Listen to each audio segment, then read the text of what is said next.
So thanks a lot for taking the time. And so as you know, I will be presenting what we'll be doing at LaVague. And yeah, as you know, this is like an open source AI web agent framework. And I'm pretty excited to share with you, all our findings, how you can build one, how you design one, and so on. So let's get started. Also, it's recorded that you will have access to the slides, the code, like everything, because we're not like a Mistral, it's real open source, not open or whatever for marketing.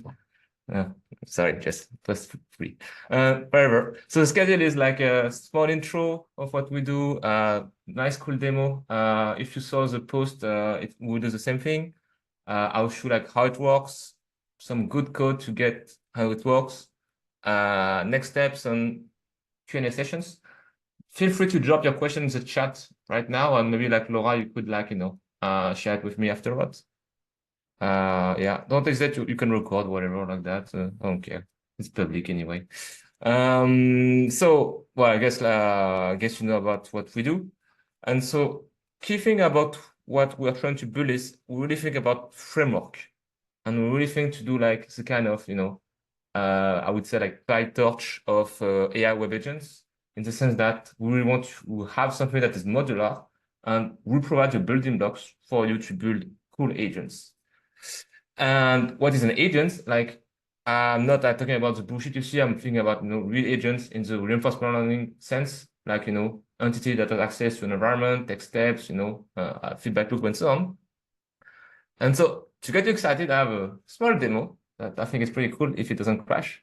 And because I try to be real, I'm not going to show you a recording. So where is it? Yeah. So let's imagine we want to ask a simple question. Wait, do you see my screen, by the way? I guess so.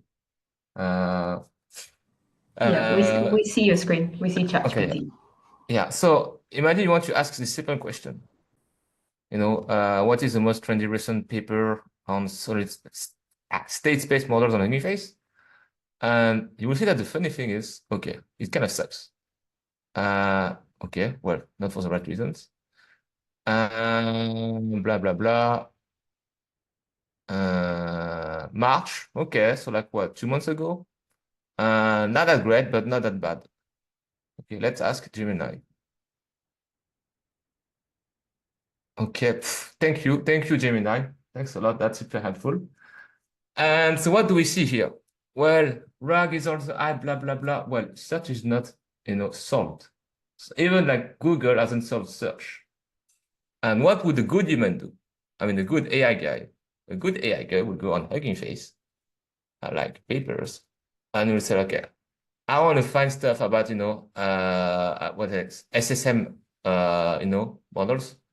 I guess M is twice. I will go through that, and I will use maybe the search bar. For instance, I might type, I don't know, SSM. Some stuff, yeah.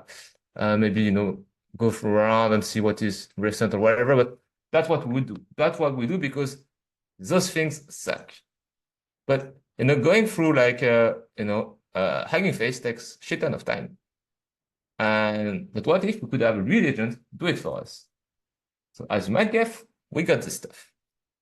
So that's the little code that I'm going to use to do it. So this is, it can be made shorter because I imported some model, but let's see it in action. So the idea is that I will ask the same thing, but instead of, asking like GPT, whatever, I would actually program my browser to do the same thing, to do what I would do, which is go through Hugging Face and so on. And the idea is that our agent can do what we do. It understands that it has to look through the whole page, take screenshots to find the relevant paper. And then I'm on a page where there's no data about that. So what the human would do is to continue browsing, navigation, exploration in the agent space. Okay, so it's reading the code, it's going back. And now, yeah, so same thing, the state has changed, new observation is computing the next plan of action. He found one. Well, Pamba is, I think he got it wrong. It was Zomba or something like that. But yeah, he found that there is one that actually matches the stuff. He goes there because he needs to get more information about the paper. And now he has access to it. It's going to look at the state of the page, HTML, and so on, and boom. Sweet, right? It works. You got the stuff. I could put like, some stuff to send it to mail or whatever, and connect it to Gmail. But hey guys, I think we got an agent that's better than, how much did they pay for that? I don't know. More than us. But this is the point. Well, the difference, I know I'm pitching a little bit too much, but their stuff is like slightly faster, and more generic. However, you can see that by building an agent specialized for a specific task, you can outcompete even Google and so on. So that's pretty fun, right? So now, how does it work? Well, the way we build it is like, a la Yann Lequin, I would say, which is like we have a word model. I mean, so I really encourage you to read, path towards autonomous. I guess I should put towards autonomous machine intelligence. Pretty cool stuff. I guess we should post like our favorite resources. But yeah, I mean, Yann Lequin has this modeling of, how to really build an agent when you have perception, you have a word model that takes action. Oh, okay. I'm not going to go through the whole thing, but pretty cool paper. Maybe we could put that in the chat. Path toward autonomous machine intelligence. But basically, we are quite inspired by that. And part of the stuff, the two big things we have introduced are first a world model. So the world model is like, the big brain. It takes, observation of the world, especially screenshots, and an objective, a high-level objective, like film attacks do whatever, etc. And then it outputs low-level instruction, like click on whatever, and so on. And then we have another model that is purely based on text. It takes the low-level instruction in natural language and the HTML of the page. And this one then does RAG on the HTML of the page, extract the relevant node, and feeds that to an LLM, and then generate Selenium code. So that's how we make it happen. And so, yeah, that's pretty much the workflow. Like, so the user comes, he provides an objective, like, okay, find me the latest papers on SSM and so on. We got the word model to take it, create an instruction, send it to the action engine. The action engine creates code that is executed in a Python interpreter. Here, for instance, it was purely code for a driver to pilot the driver, but we can also like call tools and so on. And then we, execute those actions. It changes the state of a browser and so on. And then we get a new state. So to get into the more, details of that.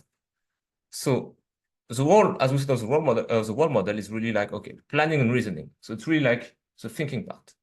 And the inputs are the high-level description of the goal. For instance, primary of OpenAI, and there's different states, like screenshots, especially, screenshots mostly, in terms of observation of the world. I don't feed it the HTML of the page, it would be too much. There's other stuff to think about. And also like internal states. For instance, it has access to past instructions, past outputs, also user-provided data, which also means that in some examples, you will see it can, start to reflect on its mistakes. And the output is, the next engine to use and some low-level instruction. And the key model we use today is GPT-4o. You can also use Gemini if you want, but those two models so far are the only ones that are good enough to be a word model. I know some of you are very interested by open source models, and I've tried those, I've tried Idefix, Lava, and so on, but unfortunately, they're not good enough today. Nathan and I are working on a benchmark to show you how much they suck, to be honest. But at least you will know that they are not that great today. I mean, it's not like, people tell me, oh, it's not local. I'm like, I do with what I have. If there was a good open source model, I would have provided it by default, but unfortunately, there is not. And so the second part of the action engine, as I said, okay, really good word is like, it does work, it benches basically. And so it takes like the instruction. It's really like, we can think of stuff like, kind of action compiler in the sense that, you take some stuff and then you have this intermediate representation to our instructions. And then you turn that into code. And oh yeah, I forgot. Models use, you have an embedding model and an LLM. Fun thing is the action engine can be done with open source models because, for instance, embedding models are pretty sufficient, and the LLMs are also good enough. Not the greatest, but I guess good enough might be made better. But you could have a fully open source action engine. Okay, actually, some abuse of words. The action engine has different components. It has a navigation engine specifically to navigate and pilot the driver. It has navigation control to do simple stuff where you don't need to call an LLM, for instance, like just wait. And it has a Python engine to actually use tools. So we try to have something that is very generic, where action can be several things. It can be interacting with the environment with the driver, which are the navigation ones, or it can even be like calling tools to do stuff like, I don't know, call Gmail, whatever, get data in, get data out, and that kind of stuff. So that's a little bit how it works. And so I'll just provide a high-level recipe for how to build an agent, and then we'll dig into the code.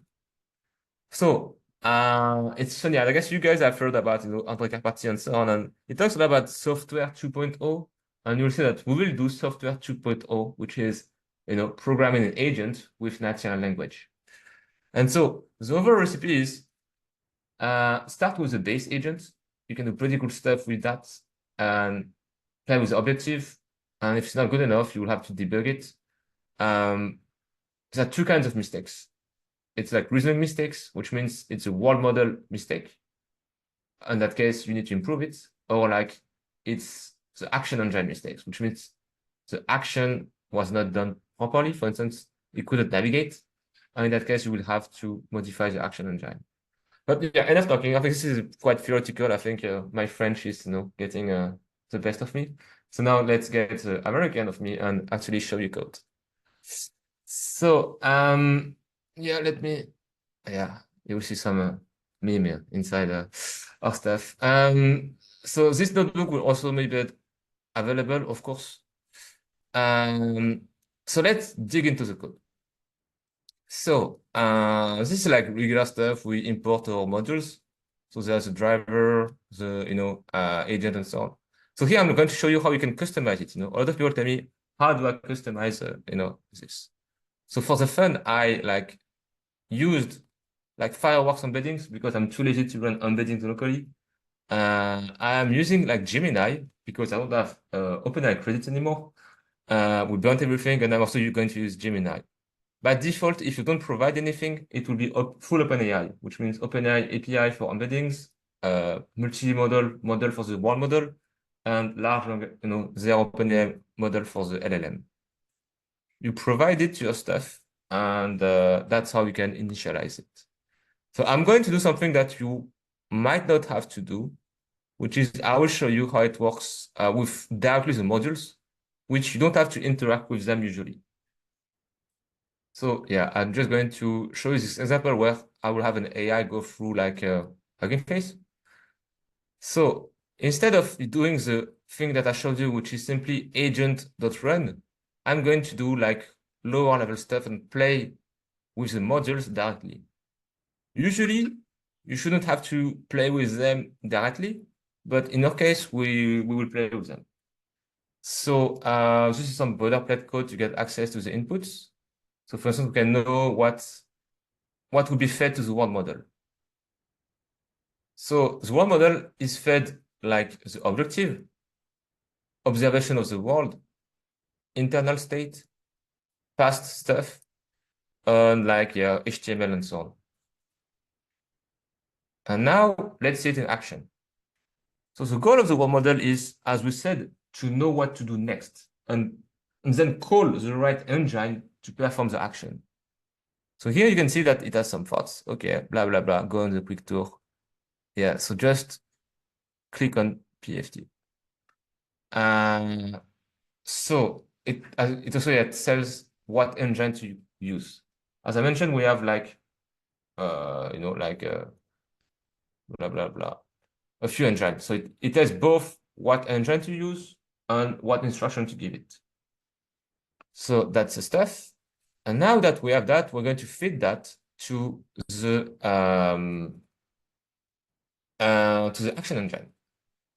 So as we said, the action engine is supposed to do RAG on the current HTML of the page. And so it's purely like textual. The world model was multimodal. This one is purely textual. So now we're going to first, in a retrieval pipeline, we'll fetch the nodes. The nodes is just like some jargon from like LaMadex, which basically is chunks of HTML that are relevant to answer that instruction. So for instance, I can display the nodes that were fetched. I mean, the nodes, I can show it to you. It's pretty, just bunch of like HTML that we fetched. And if I display them, you can see that it's not that bad because the goal is to go on PFT, which is a framework from Hugging Face, and it found the right element, see? Blah, blah, blah. So good job, Nathan, which is in the audience that did the retriever. You did a great job because all the nodes that you fetched are the right nodes. Now we're going to just like concatenate everything and that feed that to an LLM.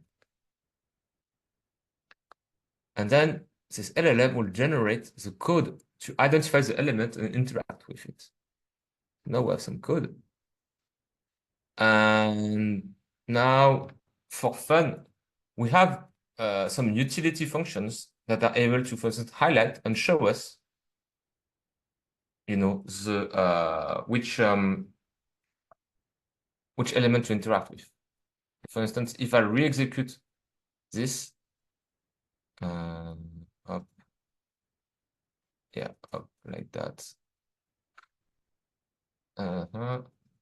Yeah, see, it does the stuff. Funny thing, so just for the fun, little digression. I'm not only because I am able to know which element it is. And this means I can also extract the bounding box that I'm showing you and the size of the browser. So that means I can also train a model to take the screenshot and the instruction and output the coordinates of the mouse to click on that element. So we're not going to do that yet today, or like today, or action engine is purely textual. But the funny thing we're going to do soon in the future, and if you're interested, is we're going to train a vision one. The good point of the textual one is that it works relatively well today because the vision one would suck because there is no good one. If you try to use GPT-4o as a vision engine, it will suck because it's not trained to output precise coordinates. There is no model out there that's good at taking screenshots and instruction and outputting coordinates. The usual models only take images. They don't take images plus instruction. But the funny thing is, our textual model can create a training set to train a vision engine that no one has built before. I'm going to like open source the data and so on so that people in the open source community can build their own model so that we can also have a vision engine. And why is it interesting to have a vision engine to take actions? It's because sometimes you cannot do only textual based actions because people put like defense mechanisms, they put like noise and so on. And second, sometimes the elements you want to interact with are purely visual. So our textual-based solution works most of the time, but not always. However, we can potentially in the future train one that is purely visual. In that case, it will work because we will produce purely what a human does. So this is a little side note, but it's a funny one. So that's the action engine practice. So now, okay, let's do the agent we mentioned. So yeah, let me do it. So okay, this is like if you do like the default one. Here is like the one I use with extra stuff because I'm cheap. But yeah, let's do it. So the goal here is okay. Let's have an agent able to find papers for us. So la la la. You can use the default agent we provide, which kind of works sometimes, but in that example, the default one would not work. Let's see why it doesn't work. Let's run it again. Okay, I think my computer is dying because of like Zoom and other stuff, so you will have to bear with me. I'm not going to run the full thing because it's not gonna work. But here it kind of made a mistake because it yeah. As a human, I would rather use a search. I wouldn't use a search bar because the search bar of, for instance, Hugging Face has no information of dates. So if my goal is to find stuff based on the most recent ones, the better strategy, in my opinion, is just to go from newest to oldest. But for instance, it doesn't have knowledge about that. And so it will try to do stuff that doesn't necessarily make sense. I mean, it's not that it doesn't make sense, it's just that if you have knowledge about it, it's not the optimal solution. Yeah, okay, so I think sometimes there was like a little issue with the selection of the search bar, but yeah, it's scanning. But yeah, basically it's kind of a yeah, it's trying to do stuff on the search bar. But as I said, it might get stuck and so on, because as I said, the search bar is not necessarily the right way to do it. And little issue, it's a kind of like a loop that might take some time. So I'm going to kill it. So the little issue is that agents can be more autonomous than any system we have seen so far, but it's not as smart as us. But the good thing is we can make them more intelligent. But so here's an example of agent that fails. So how can you debug an agent? So first of all, I think you guys have asked it for a while, like, yes, let me just change it so you can see it. We have provided a logger so that every instructions, I mean, everything is logged and you can debug the thing. For instance, I can review what was its thinking. So basically, blah, blah, blah, okay.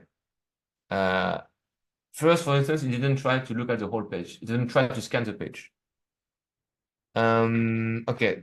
I think then there was like some error for the action engine. We can debug that. We can look at the logs later. Okay, then, okay, blah, blah, blah.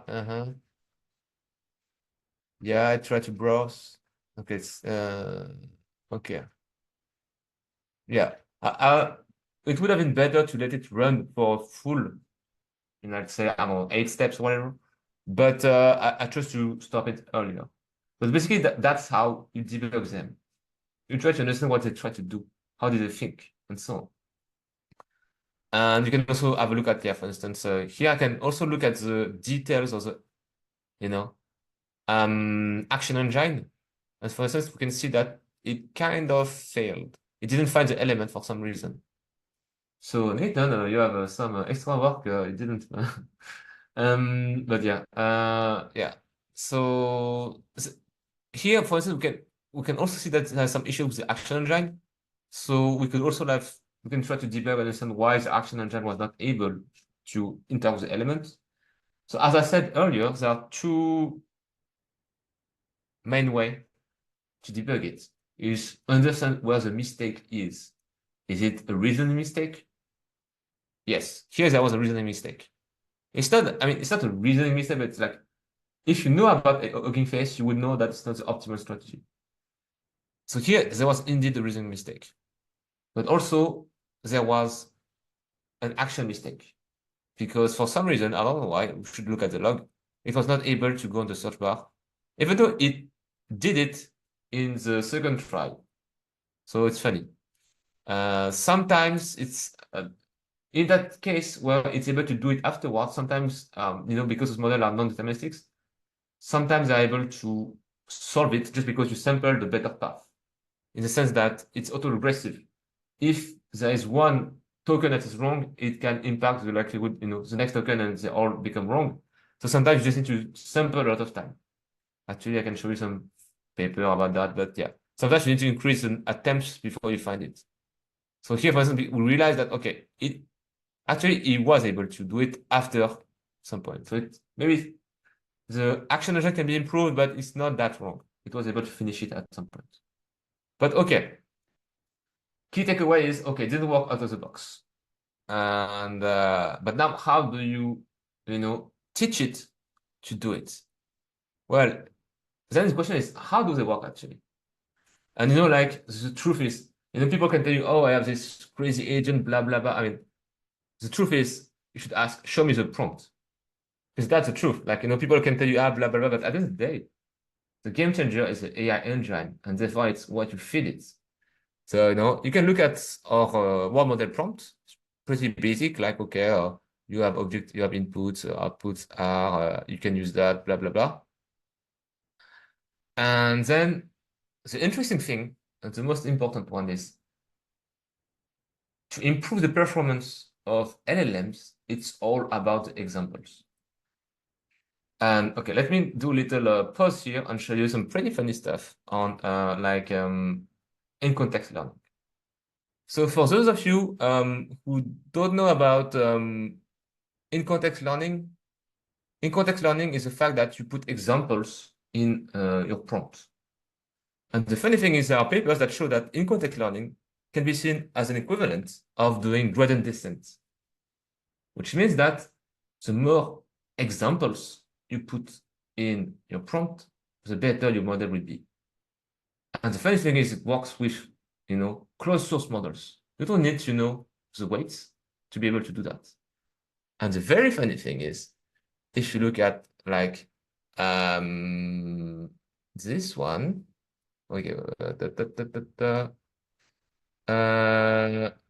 yeah, like if you put a shit ton of examples, which you can today because you have huge context windows, you can get huge accuracy boost. Like if you put 1,000, you get like 20% accuracy boost. So that's pretty interesting. But it's really important to understand that, yeah, the best way to train them is to show examples of what you have to do. Like putting a shit tons of stuff here is not necessarily the solution. It's more about showing stuff. And if you think about it, it's just like saying that to, I don't know, your intern or your friend or whatever, which is like, show by example. Don't just say you have to follow whatever. No, actually show what you're supposed to do. And so here, for instance, that's how the examples are fed to our AI model, to the word model. So it's stuff like you provide examples of the objective, you provide examples of like previous instructions, what was the engine used, all the data, and then you show what it should have done. For instance, here, I kind of teach it to try new strategies if previous strategies fail. I just showed it, okay, that's what you should do. Blah, blah, blah. For instance, here, blah, blah, blah. Yeah. So this is also that I handcrafted, but you can use an AI to generate those. But same thing. For instance, I want to show him, okay, basically when the information is not sufficient, just do a scan. So that's how you program those things. You show them examples of how you want them to behave. And so let's try again. But this time, I will tell it, okay, when you are on the latest paper, you want to gather more information. And the best way to do that is we have a command that is called scan to scan the whole page. So that's how we inject knowledge into an AI model. So it's funny. It's just like, in the Matrix where you put like stuff inside. But as we said, the great Morpheus would say, show me. And so let's try again, but this time we use both the examples in the basic template we provide, but this added knowledge, and see what happens now. So I have my stuff here, blah, blah, blah. Well,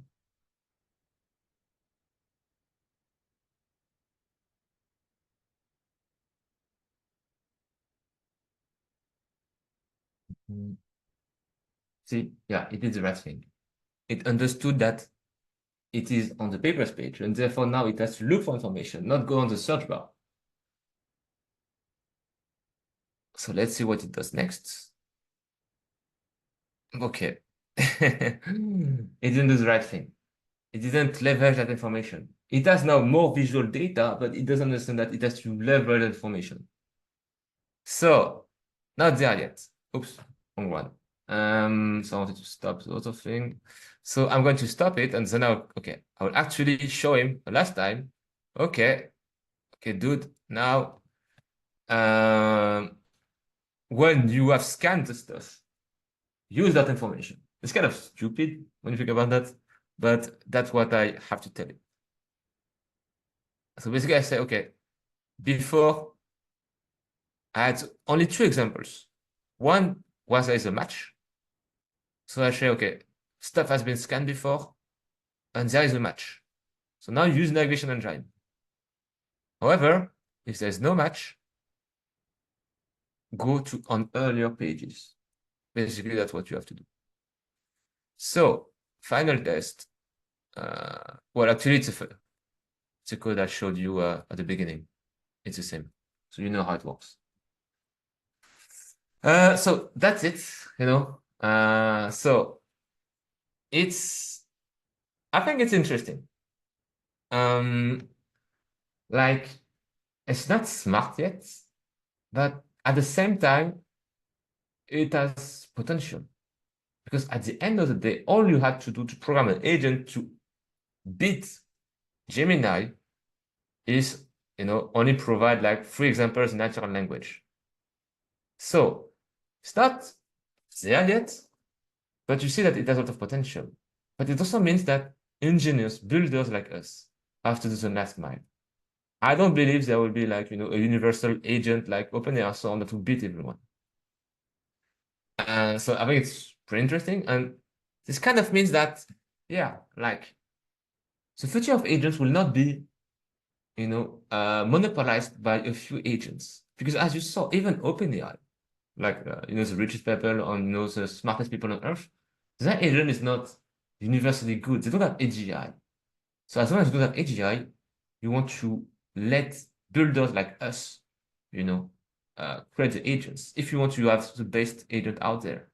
And that's why, LaVague, our goal is to create this framework for builders to create the AI agents, that can change society. And our goal is really like to be just like the Apache server that, was the open source standard that kind of made the web what it is. I think we're in the new phase in the web where people will not interact with the web in the same way. Like if you think about it, we go on the web for like 3 main things: entertainment, information, and action. Entertainment will still be there. Information, less. I go personally less and less on like, on Stack Overflow, Google, and so on. But action, there's no one there yet. There's no like action solution out there. But what the future could be, is people building agents, action engines, and have them be used by other agents. But us humans will most likely not use browsers anymore. And just like, just like there was FTP at some point, no one cares about FTP anymore, That's been abstracted and so on. And I think it will be the same thing for interaction on the web. So that's what we're building, which is kind of cool. And so like, yeah, it's a lot of work to kind of build this standard. And I'm really happy you're here today. And for those that are interested, we have a lot of very cool things we want to explore. And for instance, I know we have not always been like, the best in terms of clarity about how to contribute, but here are examples. For instance, if you are like more of business people, I saw some people on our like on our Discord. You can also, oh, spoiler for the meme. Yeah, we have like a dashboard that is available where you have use cases. And the idea is that if you one way to contribute is just tell us what you want us to build. And either our team or even the community could like take those and provide the solution. You can imagine it's a bit like, I don't know, in Monster Hunter when you put like a quest and people take it and then they finish it. It's kind of the same thing. But the idea is that, for instance, one way to contribute is for people that do more like how is it? Like business, you can like provide use cases and then people can provide a solution to that. That's a great way to contribute because we show what we're able to do with our framework. Other thing that people can contribute to is that if people are like AI engineers, there are many things we can explore together. Like for instance, improving our pipeline. There are a lot of interesting papers that we really want to include. For instance, I think Alex, you showed us a paper about. Let me get the paper you shared where we use like vision models to let me get the paper. Just a second. Da, da, da. Um, yeah,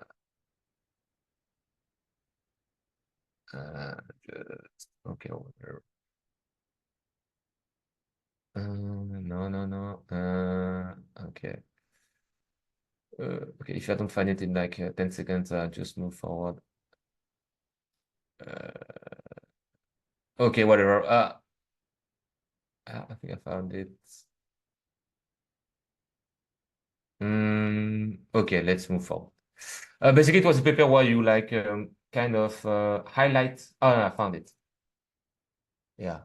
For instance, something that we can do is we use like, how do we call it again? Like not object detection, but kind of. But basically, you highlight the items that are most relevant before you feed it to the board model. And this can improve accuracy. So basically, my point is like, yeah, if you're an AI engineer and you want to like do cool stuff, I think there are a lot of ways to improve our pipeline. You can also improve the retriever, the prompt optimization. Like for instance, funny thing I wanted to do, but I never did, which is, I don't know if you know guys about DSPY. It's a pretty cool framework. It does like automatic prompt optimization.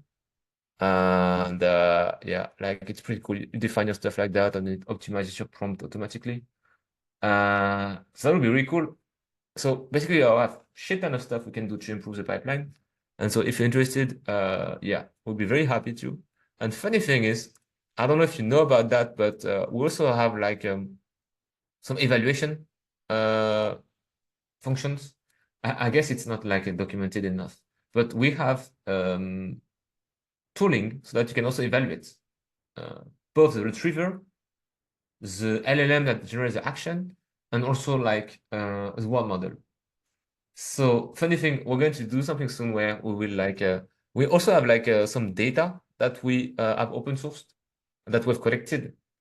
So if you are an AI guy and you want to like improve the system, we're thinking of doing a leaderboard where people drop, their best, engineering pipeline, and then we evaluate this on those.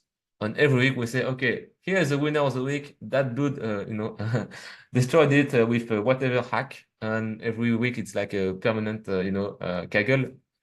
We're going to launch that soon. But basically, yeah, if you love cracking problems, it's we're going to provide you the leaderboard, the tooling. So you won't have anything to think about.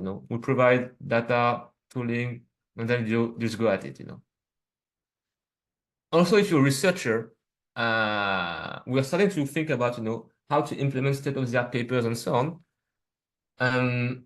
Yeah, something I haven't showed you is, let me show you my screen again. Where is my VS Code? Blah, blah, blah. Yeah, the loop, the stuff that is inside our agent is actually not that hard. Like, under the hood, Um, the agent class has just a very simple loop. That's it. You get the state, blah, blah, blah. You get the output of the world model. You execute some stuff. You define it for success. You update the stuff. So for those who know of it, I mean, to me, it's still too long, but I don't know if you know the inspiration for this. And those from the reinforcement learning world will know that we try to have inspiration from the gymnasium thing. We really want to have a very nice framework that is modular and easy to use, so that researchers can also implement their papers easily. Because, we have the different modules. We have the memory module, we have like the action engine module, we have like the world model module and so on. But basically, we try to make our stuff modular so that it becomes easy for you to also implement your favorite paper. It's not trivial to do that. If you have something that works and is modular and flexible and so on. And if you're more a researcher and you want to implement papers, I mean, there are shit tons of papers that are super cool that I think would really change the game. But the funny thing is, if you look at all the papers out there, they don't have a standard. They all re-implement stuff from scratch, which kind of sucks. But I think we as a community, we have the opportunity to create a standard so that we can all gather in the same place and build cool shit together. And then, as I said, there's also like the vision action engine that's pretty cool. If you're more like a software engineer, I think it can also help us like in the tooling space, for instance, supporting more tools. Like a little spoiler, if you look at our, I guess I shouldn't do that, but if you look at the pattern engine, we have like one function. So I wouldn't say we have a big toolkit. We just have something to extract information from like the current page, but I think that we can also add a lot of tools. Or more simply, we can also like just make our stuff compatible with also like let's say Llama index tools and so on. But yeah, I think we can also like add more stuff. We can also do a lot of data integration like input, output, and so on. For instance, something we're going to release next week is we have an example where we drop Gherkin specs and we output full test. So like you can say, I want to test my website to see, like whatever, like does it do the right thing when I type my email? Does it, show the right stuff? And we can export the whole thing in a PyTest that you can integrate. So we're going to show you examples of, data integration stuff. But if you are interested by that, for example, one thing I'm thinking of is our agents kind of API-ify the world. But that means that, for instance, you could export the code of the agent into a fast API, whatever, and so you can reuse those and don't call OpenAI all the time. We haven't had time to do it, but that's an example of integrations. And finally, for people who want help on the data collection, as I showed you, we're going to release soon the capability in our framework to record like, the vision data. As I showed you this, blah, blah, blah. Where is it? Where is it? Where is it? This thing. We're going to soon launch a feature for people to contribute screenshot data so that we can have a training set where we are screenshot instruction bounding box. I think one thing that would be cool is that if everyone contributes to it, just like open chat, but then we could have a really cool vision engine. So as a final note, for those who saw like the poster like that, yeah, I think like there is like a real opportunity for us because a lot of companies whose name are animals with pointy ears think have a proprietary stance. But I think that yeah, there's a big opportunity for the open source community to get shit done and have a very cool AI agents framework so that we can build really cool stuff. So that's it. I hope it was instructional and you learned some stuff. And so I'm happy to take questions now. Yeah, I noted down a lot of questions that were coming up as we went along. So if you want, I can start by asking those. Okay. Maybe we do chronologically, something like that. Yeah, so if we go from the start, the first one was what is the cost of this approach? Cost, it depends on the models basically. So I cannot tell you how much it costs per inference, but yeah, I guess yeah. Question is what how do you define cost? I guess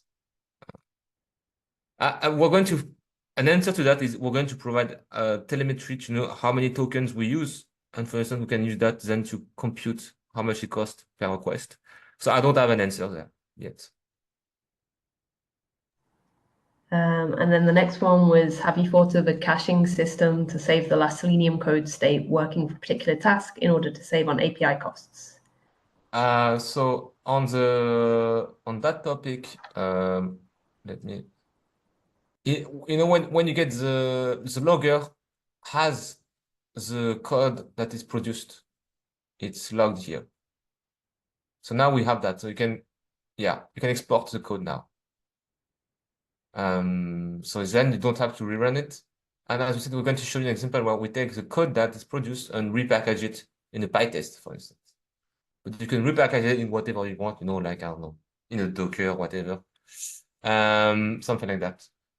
And yeah, so also I think someone in the community is working on implementing GPT cache so that we can cache requests to OpenAI so that we don't have to call them every time if it's the same request. So yeah, we have that. I don't know if that person is here, but it would be great if we have that. Then will Lava be as good as GPT-4o for this task? Yeah, I think it's possible. I mean, we see that they close the gap, but the question is when. But in my opinion, it's quite likely that the open source community, does it. But it is pretty hard. I mean, today, OpenAI and Gemini are the only ones that have been good enough so far. So the question is how much of, an advance they have. But I believe they will, like there's nothing that there are always like people like Mistral or whatever that, I mean, except if you look at the license, but that's something else. But yeah, I think so. Have we had a look at Cog VLM and Cog Agent? And then they sent a link to the GitHub repo. I haven't, I don't know what it is. Sorry. Yeah, we'll have a look at that afterwards. Is there a way to opt out of telemetry? I replied with the code to be able to opt out of telemetry. Yes, you can. Next one, do you use structured generation to condition the instructions format? I don't understand the question. Yeah, I'm not sure. That was from Raphael, so maybe if you can rephrase. Then have you been in touch with Adept? If I'm not mistaken, they're working on pure text-to-task models. I talked to them once. Honestly, our text is not going to work. I mean, seems to work. I don't know. So yeah, I just talked to one of the engineer once, and that's it, basically. Okay, the next one. Okay, this one maybe So I some can. people raise their hands, and I don't know when they raise their hands. I think it's complicated. So I guess so. Do you want to jump to some people and then come back to the list, or Yeah, maybe. yeah, go ahead. So, who has raised their hands? Okay. So there's Alex Conway. Okay. Who was first? Do you know? I mean, whatever. Okay. Maybe Alex, and I will try to do it.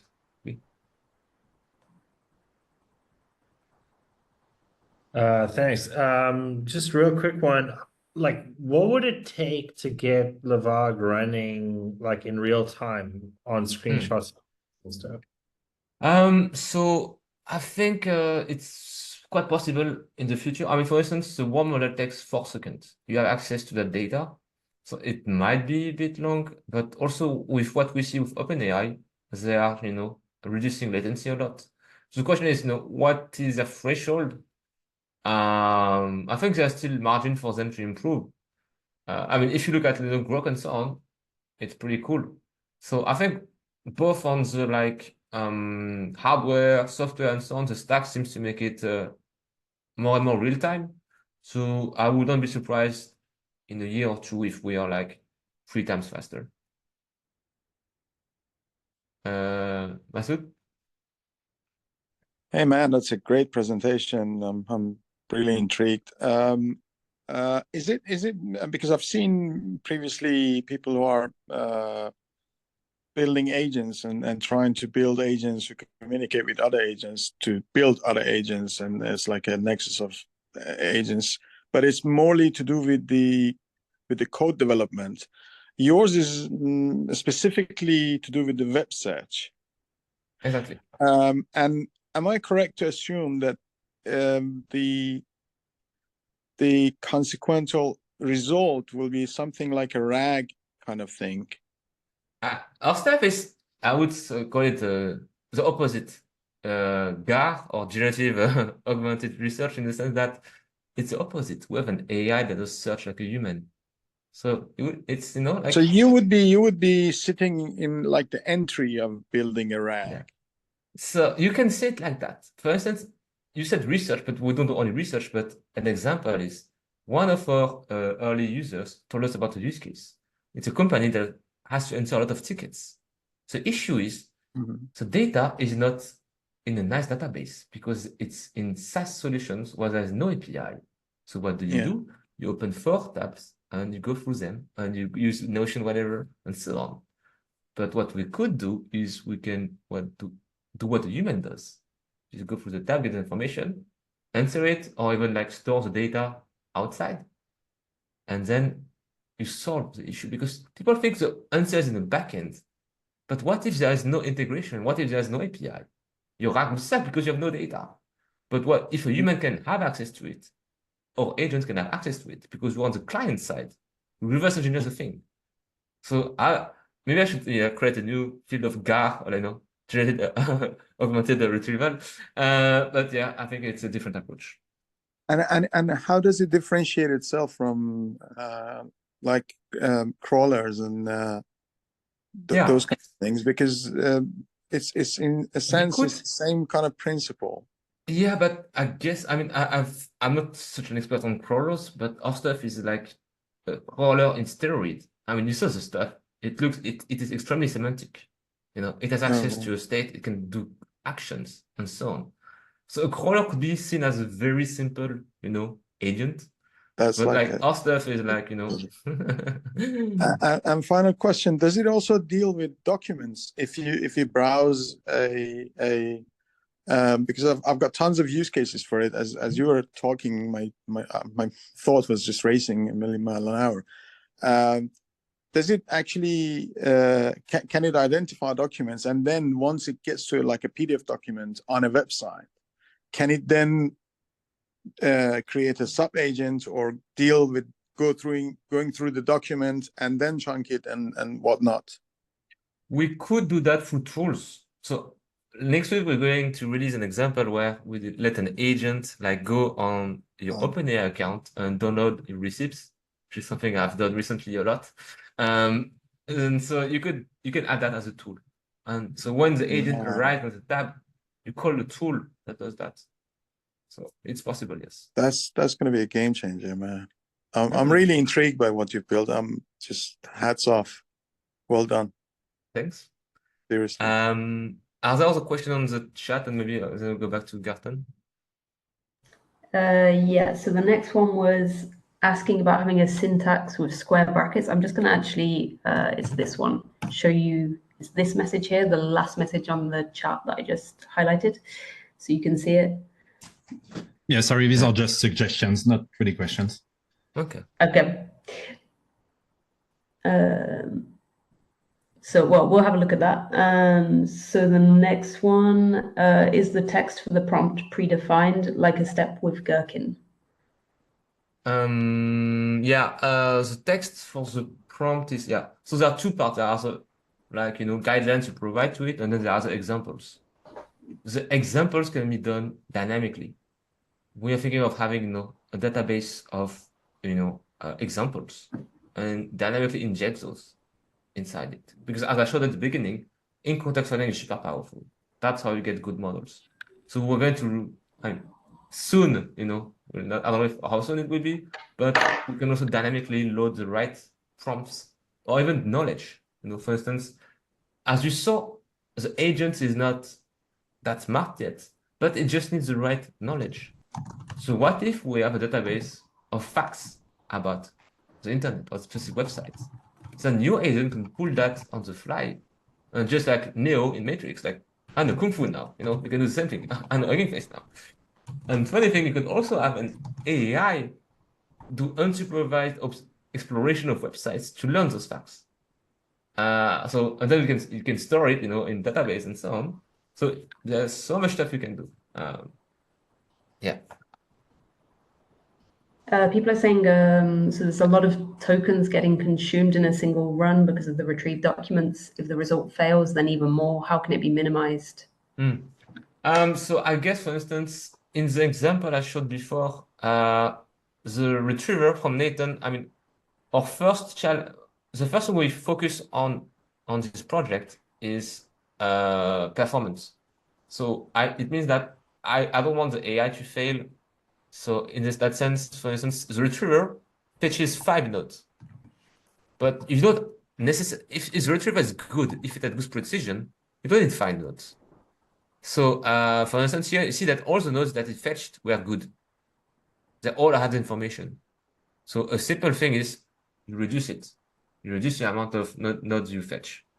But this assumes you still need to be, the thing is you want to have a good recall. If your retriever doesn't fetch the right one, it will never answer the right question. So today we optimize more for, you know, recall in the retriever. But if it is good enough, then you reduce the number of nodes and then it will be faster and cheaper. But it might, however, if it might also be wrong, because maybe the right answer was in the fifth node, and you reduce to 3 nodes. So this can be optimized, but that's why I mentioned, like, for instance, to me, the best answer to that is, you know, like, just like scientists, which will be like, okay, we have data sets. Well, you can trade that. You know, we can have like, basically the idea would be, okay, do you have a good idea? You take the wave or whatever data set we have, you use our evaluation metrics, and you tell us if it works. If it's as fast, I mean, as good, but faster, we take it. It's simple, you know. So something we really want to, you know, share with the community is like really like this scientific approach. I think you guys, we all have great ideas, but the question is how do we experiment, validate those, and so on. And if they are great, you know, we're all in the same boat, so we're going to, you know, integrate that. So yeah, that's how I do it. Okay, and then I think that's the end of the questions in the chat. So maybe we can go to Someone just Gatan. dropped one, I think. I think it's just a link to check Yeah. out.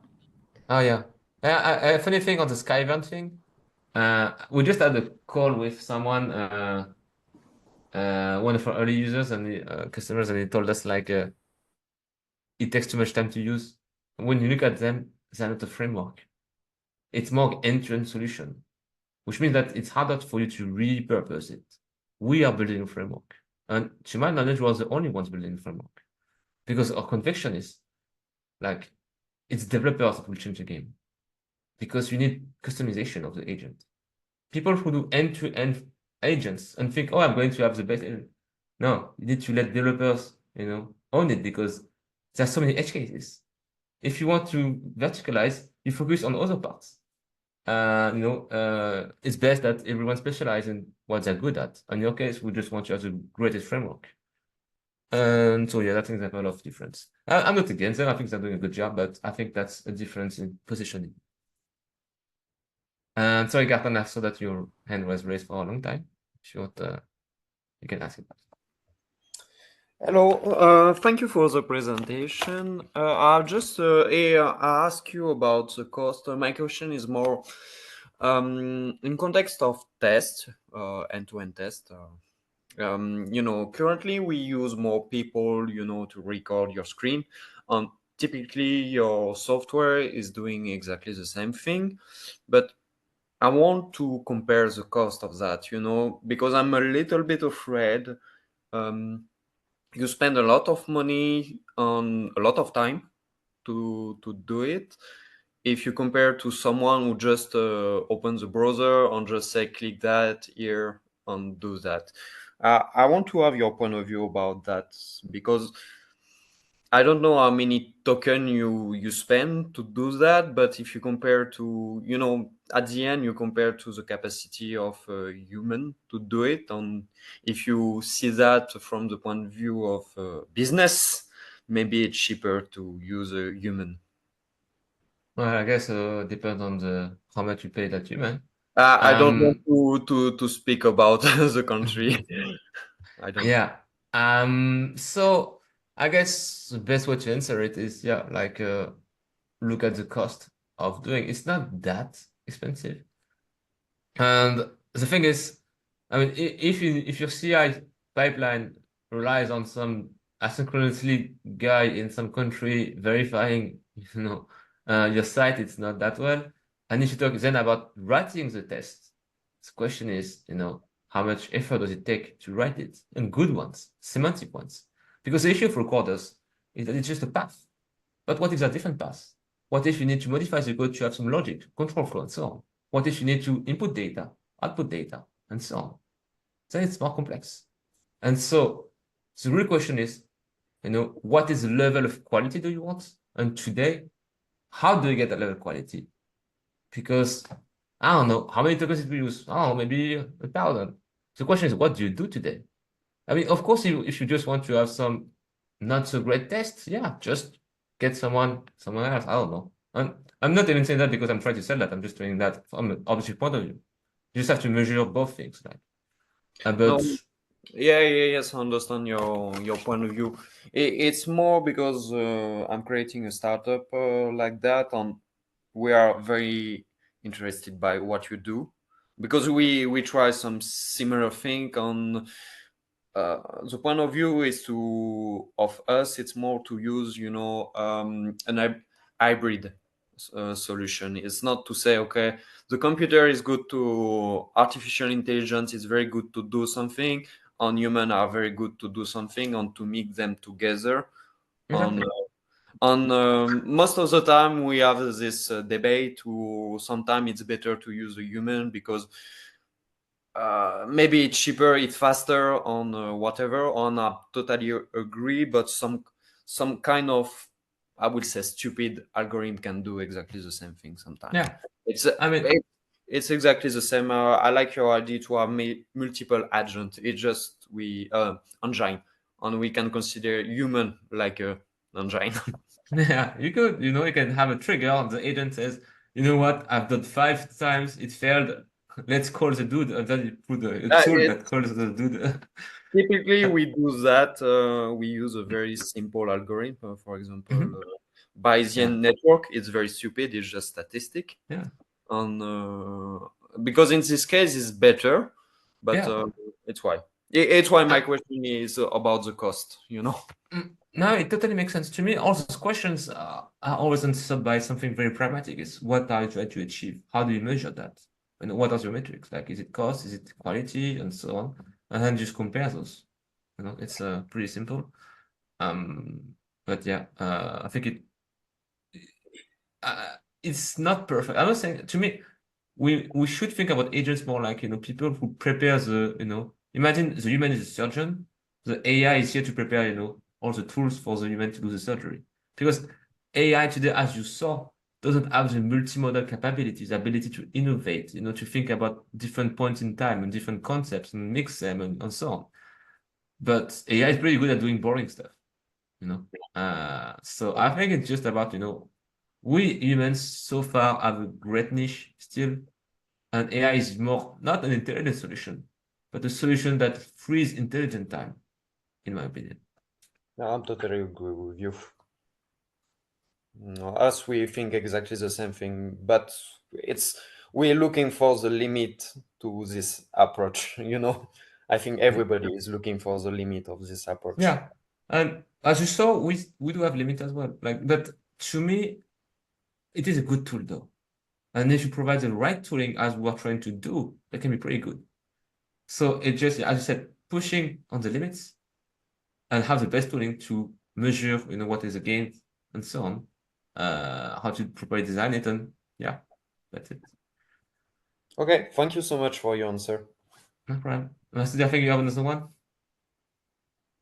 Me. Just back on the RAG part, you mentioned about the engine and then giving me the example as it just uses the example as some sort of a guideline and indication and instruction in order to narrow down and nail it. Could it be also in conjunction with the pre-built kind of examples or data sets or data sources, etc.? Yeah, today we have pre-built examples. And by the way, not that many, maybe we should have more. But so we do have I think I showed you. Yeah, We're so not that's doing RAG today, are we? No, we don't do RAG there. We could have a database of, yeah. And funny thing, if you put like 1,000, it doesn't matter if you do RAG anymore. I can show you some paper about that, but does it answer the question? Yeah, I just wanted to know whether it's acting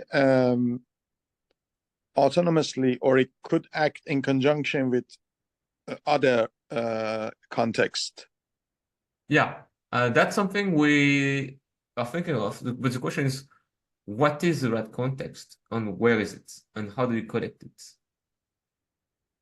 So you can literally provide it any entry point apart from the web, as long as it's available via browser. Mm-hmm. Yeah, but the question is, for instance, in that specific example, the knowledge you need is very specific. I wouldn't care about any data point. The question is how can I scale the ability to get that information to my model? To me, that's for a specific problem, how do you get that? And that, as I mentioned, I think it's possible that we design kind of unsupervised agents whose only mission is to find information about how a specific website interacts, for instance. Because, yeah, as I mentioned, for instance, it's a funny thing. The search bar of Hugging Face is syntactic. Like, for instance, it's a funny thing. Like, it's a friend of mine that showed it to me. Like, if you go on the search bar, and this is example, he gave it to me. A funny one. Yeah. If you type that, it sucks. Why would somebody do that? But if I type that on Google, it works. Yeah. But that's an interesting fact. Because if your AI agent assumes the search bar is semantic, it will suck. But if you know about it, what do? You provide a tool that says, okay, an example that says, okay, if I need to find models, I will not use the search bar on the website. I will call Google API and take the first example that is, on Hugging Face. And so that's why I think we still need a little bit of engineering today. But it's not that hard, And I think this exploration could be automated. Today, I do it manually. But I think we could have and actually that's something that Jan Lecker mentions in his paper, which is what he calls the configurators. So this is it's going to be part of your overall framework. But the configurator, as its name implies, configurates the other parts. And especially you can load dynamically based on a given objective with the right examples. I'm particularly very intrigued because I'm working on an idea in terms of navigating it's to do with the regulatory compliance, and it's a really maze from different stakeholders in different jurisdictions in financial sector.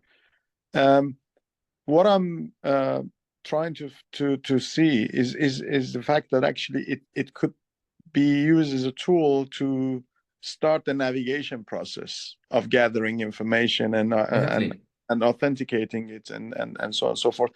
And that's a huge game changer. I cannot even begin to emphasize on that. That's just mind-boggling to me.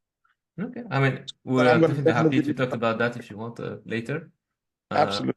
Yeah, we try to understand as much as possible the use cases of our community so that we can design the right tools. So yeah, definitely you can ping me on Discord or whatever, and we'll be happy to. Yeah, I'll drop you an email later on. Thanks, man. No problem. Preston, I think you raised your hand. Yeah, so will you share this notebook? Yeah. As I said at the beginning, we'll share it. Yeah. Everything's Okay, open okay. source, so I'm not gonna say, oh yeah, Yeah, now you pay $5 for the notebook. No, it's not like that. yeah, because I like the flow, so I will have a look at it. Thank you. Yeah. It will be part of our docs, so no issue.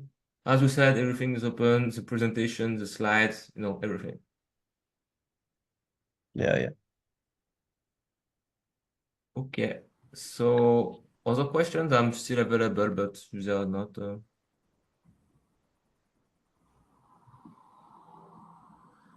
So, any feedback on it? It was a With, very it was a very nice presentation, and I think it's a very great idea to Thanks. do something like that. My team and me are very curious about that. And it's funny because we try to do exactly this to solve the same problem, but your point of view is totally different. Like how, It's to use less artificial intelligence, but we try exactly the same approach. On it's why we try to find a solution more more business and maybe more to find the good approach, because currently I think the technology is not ready. I think I it too easy. think people underestimate what is possible if you correctly prompt this model. So example I showed you, if you put 1,000 prompts, try an example as a prompt, it gets super good. So people don't understand that GPT-4o, just GPT-4 has a lot of knowledge that you can find, and having a system that scales the ability to express the capabilities of GPT-4o. I think people don't know the full capability of that yet. But that's why we're trying to do the framework. Our framework is basically a front around GPT-4o. But if you do this front pretty well, I think you can do pretty good stuff. Yes, it's that. And I Nicolas, think Nicolas, you open your mic. I think there is many solutions for this problem, and I think your analysis is totally correct. There is not only one solution, and I think we will mix many things to solve this problem. Well, thank you for your presentation. It was amazing. No problem. Nicolas, you wanted to say something? Yeah, I wanted to thank you because it was Oh, great. thanks. But thanks. Really looking forward for our talk next week. Thanks. Plenty of questions I saved for this one. So yeah. But just one quick for now. Can you share the list of papers you showed? Because I haven't went through them all, and there are many things you've highlighted I didn't know about. For instance, like ICL equivalent to gradient descent. This is like just fucking mind blowing. And I need to read this one. I also need to re-go through the one of Yann Lequin for sure. And yeah, let's talk next week. Yeah, sure. I think we should do a kind of library, I don't know, For docs or sure, somewhere. that would be absolutely great. Yeah, just one that I didn't show that's actually funny. Chain of thoughts can also be seen. I mean, to me, the two main techniques are chain of thoughts and in-context learning. And let me get you the paper. But basically, the class of problems you can solve without chain of thought is limited, but you can expand the chain of problems. I need to find it, but I can send it to you afterwards. Would love that. Thanks. No problem. And also just to understand, if if there are specific things you guys would like us to focus on, as a framework, as a project.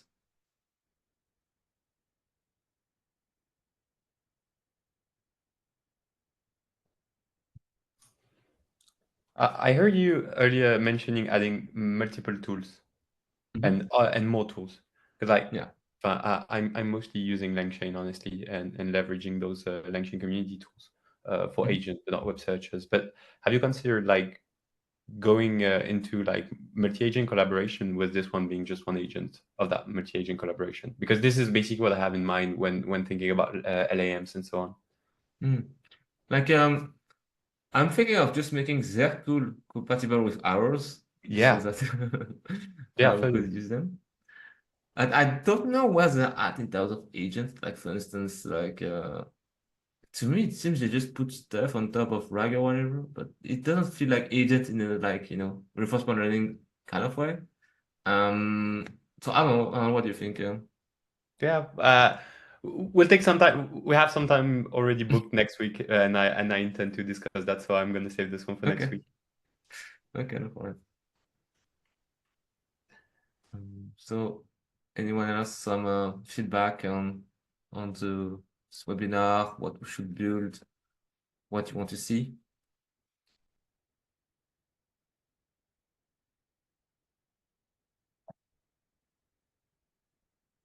Thanks, Luca. Yeah, I think we have quite a few little suggestions in the comments as well that we can look at afterwards. Yeah, I think we can also send a poll or a form at the end to gather some, feedback. Yeah, sure.